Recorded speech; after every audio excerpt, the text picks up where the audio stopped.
E aí, galera, vamos para mais um vídeo? Já se inscreve aí no canal, comenta, deixa o joinha e ativa o sininho para não perder os próximos vídeos. E hoje, luta pelos direitos civis dos negros nos Estados Unidos. Hey, oh, let's go. É o seguinte, os Estados Unidos, assim como o Brasil, foi um país onde vigorou um regime de escravatura, certo? Então a gente teve aí as plantations no sul dos Estados Unidos. O que é plantation? Plantations são latifúndios, ou seja, enormes fazendas que utilizavam a mão de obra escrava. A gente pode chamar de plantation nos dias de hoje, mas não utiliza mão de obra escrava. Ou não, né, semi-escrava, porque a gente ainda tem nas áreas rurais pessoas trabalhando a preços ridículos, que praticamente a gente pode considerar uma semi-escravidão, mas basicamente o plantation é uma monocultura para exportação. Então no sul dos Estados Unidos nós possuíamos diversas cidades, acabei de fazer um vídeo sobre cidade e município, eu estou confundindo as bolas. A gente tem diversas fazendas onde era plantado um único tipo de produto, uma monocultura, que era para vender, exportar para outro lugar. E isso acontecia no sul dos Estados Unidos. Quando a gente fala, tem um vídeo que a gente vai falar, que a gente falou sobre o continente americano, e a gente também falou sobre o tipo de colonização. Então a gente fala de colônia de exploração, colônia de povoamento. E a gente acaba falando que um dos motivos, não é o motivo total, né, mas um dos motivos pelo qual os Estados Unidos acaba se tornando um país desenvolvido, mesmo também tendo sido colônia, e no caso do Canadá também, que é considerado os dois únicos países desenvolvidos e mega industrializados do continente americano, pelo fato de terem sido colônia de povoamento, onde o pessoal veio se estabelecer numa nova pátria, em médias e pequenas propriedades policultoras, ou seja, plantavam vários tipos de produtos porque era para o próprio consumo. E a colônia de exploração, que era essa monocultura para exportação. Sendo que os Estados Unidos, o norte dele foi colônia de povoamento, o sul foi colônia de exploração. Você vê lá, por exemplo, o filme Django Livre, onde tem a fazenda gigantesca de algodão daquele personagem que é interpretado pelo Leonardo DiCaprio. E naquela fazenda, nesse mesmo filme, a gente encontra quais são os trabalhadores, os negros, que foram trazidos da África como escravos, foram escravizados para trabalharem nas fazendas, assim como aconteceu no território brasileiro. No caso dos Estados Unidos, chegou um momento em que houve um pedido para a abolição da escravatura e também um processo de industrialização do país.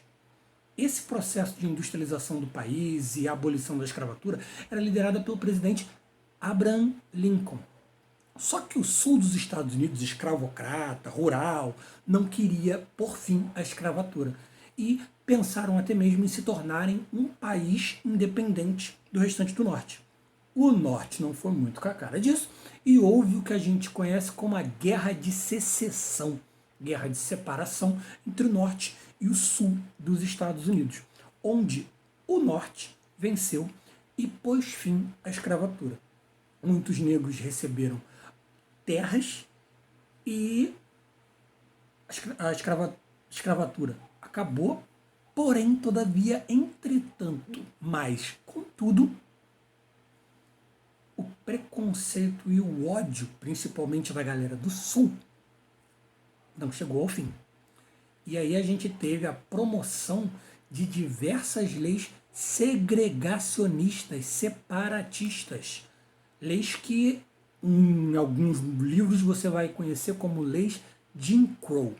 Jim Crow é um personagem interpretado por um branco dentro do teatro que queria fazer humor se pintando de negro, fazendo aquilo que hoje nós chamamos de blackface, pintando a boca de rosa para exagerar todos os tipos de feições do biotipo do negro para zombar e fazer com que a plateia, obviamente, viesse a rir. O personagem é o Jim Crow, por isso as leis segregacionistas passaram a ser chamadas também, a gente conhece como leis Jim Crow, onde a gente tinha banheiro para negro, banheiro para branco, onde nós tínhamos, por exemplo, biblioteca para negro, biblioteca para branco, escola para negro, escola para branco. As coisas foram mudando conforme o tempo foi passando devido à luta pelos direitos civis do povo negro nos Estados Unidos. Nós tivemos diversos movimentos que lutaram para que essas leis fossem abolidas. E a gente tem diversas personalidades que estão dessa luta, que fazem parte da história norte-americana. E os dois ícones de maior peso nessa história de luta pelos movimentos civis lutaram, têm a sua parcela de responsabilidade quanto às vitórias que o povo negro obteve em relação a direitos nos Estados Unidos, só que tinham pensamentos diferentes, que é o Martin Luther King e o Malcolm X. Eu escrevi aqui, ó, no meu caderno, que é o meu mini roteirozinho para mim não esquecer. Então, nessa luta aí a gente teve, a partir de 1950, com o ápice lá em 1960, a gente teve, como eu disse, o Martin Luther King, que criou lá no Alabama a Conferência de Liberdade Cristã do Sul. O Martin Luther King era pastor evangélico e tem acho que o mais memorável dele é um discurso que é I Have a Dream, eu tenho um sonho, você pode buscar esse maravilhoso, onde ele aponta justamente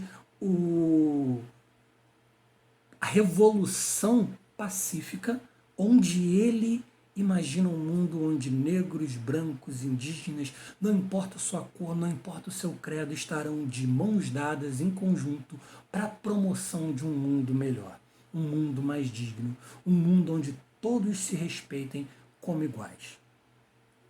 Martin Luther King, maravilhoso. Em contrapartida, outro maravilhoso, nós temos Malcolm X. Nascido, na verdade, Malcolm Little. O X que ele coloca no nome para qual ele ficou conhecido, que depois ele troca o nome dele para, acho que é Muhammad al-Shabazz, porque ele faz parte do grupo islâmico que luta de maneira mais agressiva pelos direitos civis dos negros. Ele tinha até a ideia de criação de um Estado separado do restante dos Estados Unidos, Estado que eu digo com letra maiúscula, a forma como a sociedade se organiza politicamente, para a população negra. Uma das frases épicas dele era olho por olho, dente por dente, cabeça por cabeça, vida por vida. Ele ia lá, se um branco matou um negro, a gente não vai matar um branco assim a bobeira, não. A gente vai estar só se defendendo.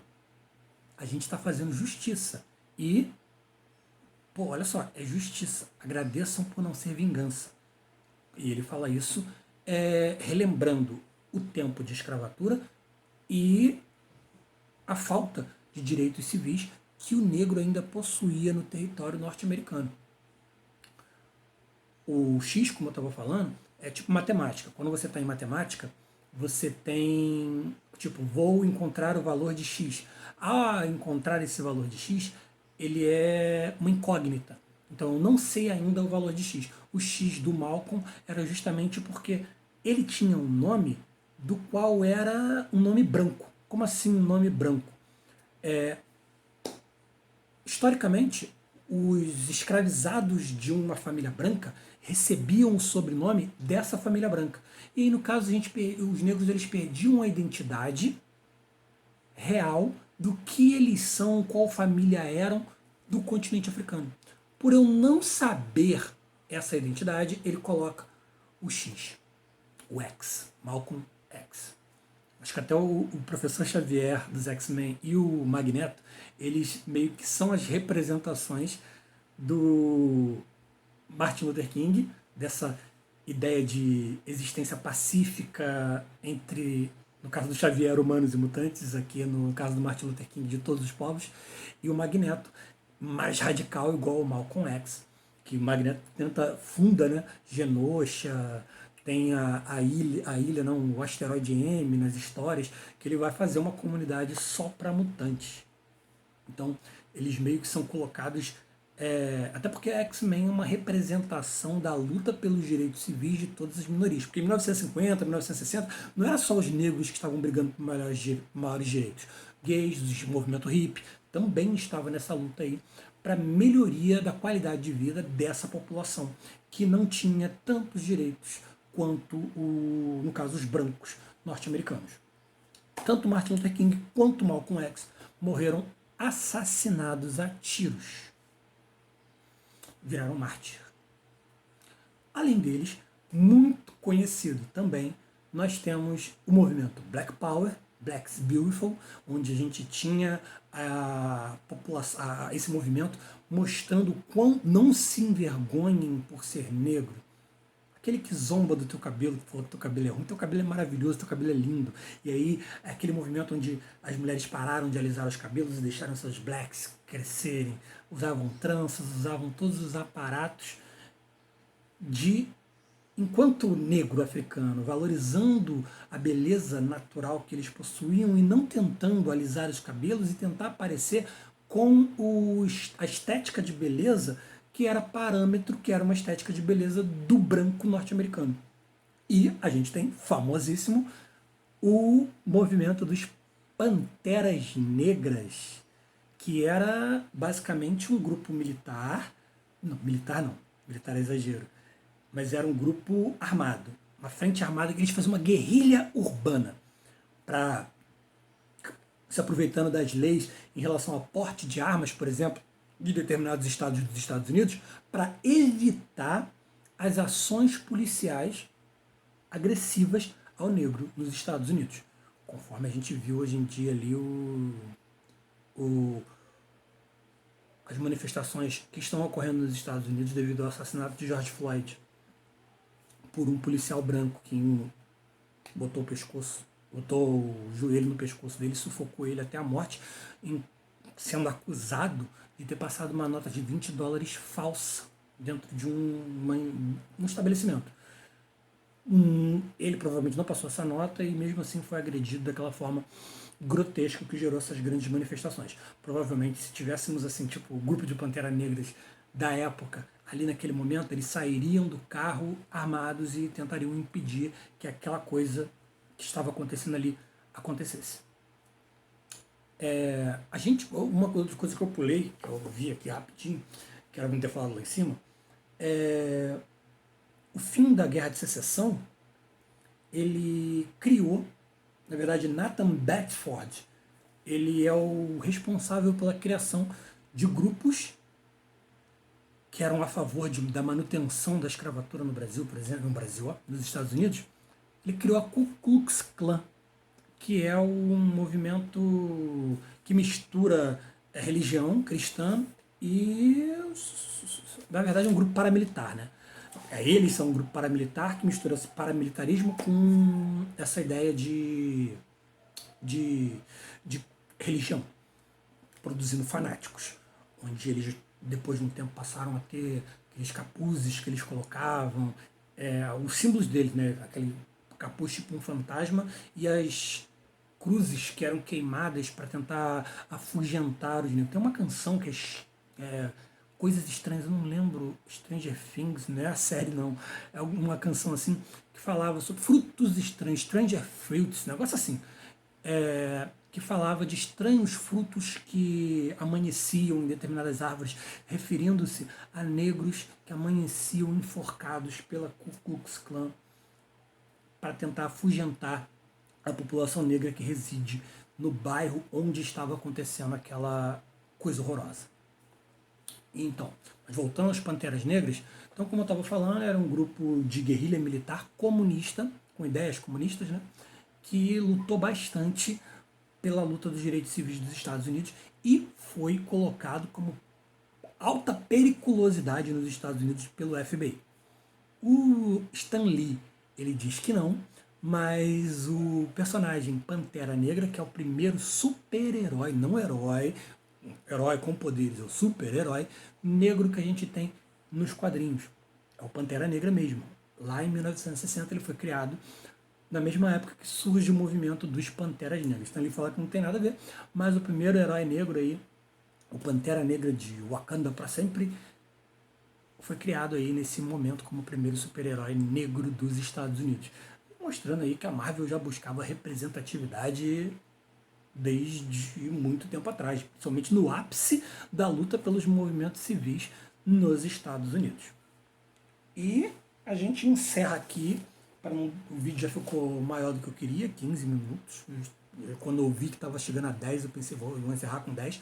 Lógico, ficou faltando muita coisa aí para a gente estar comentando, o assunto é bastante extenso, mas acredito que foi uma ótima introdução e que vai nortear sua busca por mais informações. Mas teremos novos vídeos aqui. Então não deixe de se inscrever no canal e de continuar o nosso bate-papo lá no grupo de Geografia em Foco, Professor Leandro, e na minha página do Instagram, Leandro180303. Até a próxima.